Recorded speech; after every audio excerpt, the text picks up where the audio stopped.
மாண்புமிகு முதல்வர் அவர்கள் மதுரையில அலங்கநல்லூர் ஜல்லிக்கட்டு மைதானத்தில் ஜல்லிக்கட்டினை ஏறுதழுவுதலை பார்வையிட்டு விட்டு பல்வேறு அறிவிப்புகளை அறிவித்திருக்கிறார்கள். அதற்கு முன்பு 4500 வருடங்களுக்கு முன்பு நாம் சிந்துவெளி நாகரிகத்திலே ஹரப்பாவிலே என்ன காட்சியை பார்த்தோமோ அதே காட்சியின் தொடர்ச்சி தான் நாம் அலங்கநல்லூரிலே பாலமேட்டிலே வாடிவாசலில் நாம் பார்க்கக்கூடியது என்பதை நாம் உணர வேண்டும். அதன் தொடர்ச்சி சிந்துவெளி நாகரிகத்தின் எச்சம்தான் கீழடியிலே நாம் பார்ப்பது. கீழடி அகழ்வாராய்ச்சியில திமிழுள்ள காளையுடைய எலும்புகள் கிடைத்திருப்பது ஒரு மிகப்பெரிய சாட்சியாகும்.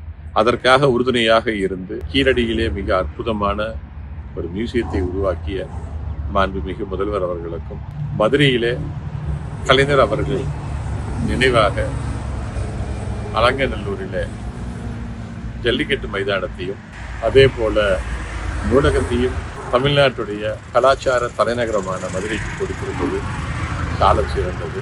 மாண்புமிகு முதல்வர் அவர்களுக்கு தமிழ்நாடு முழுவதும் இருக்கக்கூடிய பாரம்பரிய கால்நடைகளை வைத்திருக்கக்கூடிய விவசாயிகளின் சார்பாக, கால்நடை வளர்ப்போரின் சார்பாக மனதார நன்றியினை தெரிவித்துக் கொள்கின்றேன்.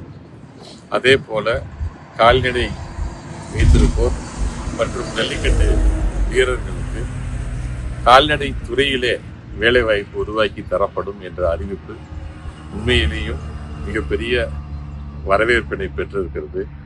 ஜல்லிக்கட்டு வீரர்களுக்கு அந்த கால்நடையின் மீது இருக்கக்கூடிய பிரியம் நமக்கு தெரியும்.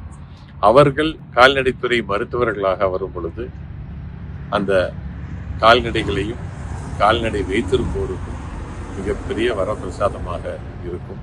அதற்காகவும் மாண்புமிகு முதல்வர் அவர்களுக்கு நன்றியினை தெரிவித்துக் கொள்கின்றேன். 2 கோடி ரூபாய் செலவிலே கால்நடை வளர்ப்பதற்கும் கால்நடை மருத்துவத்திற்கும் கால்நடையை வைத்திருக்கக்கூடிய ஜல்லிக்கட்டு வீரர்கள் ஜல்லிக்கட்டு போன்ற விடயங்களை அதற்காக பயிற்சி கொடுப்பதற்கும் ஒரு அமைப்பை உருவாக்கி அங்கே 2 கோடி ரூபாய் முதல்வர் அவர்கள் அதற்காக ஒதுக்கியிருக்கிறார்கள்.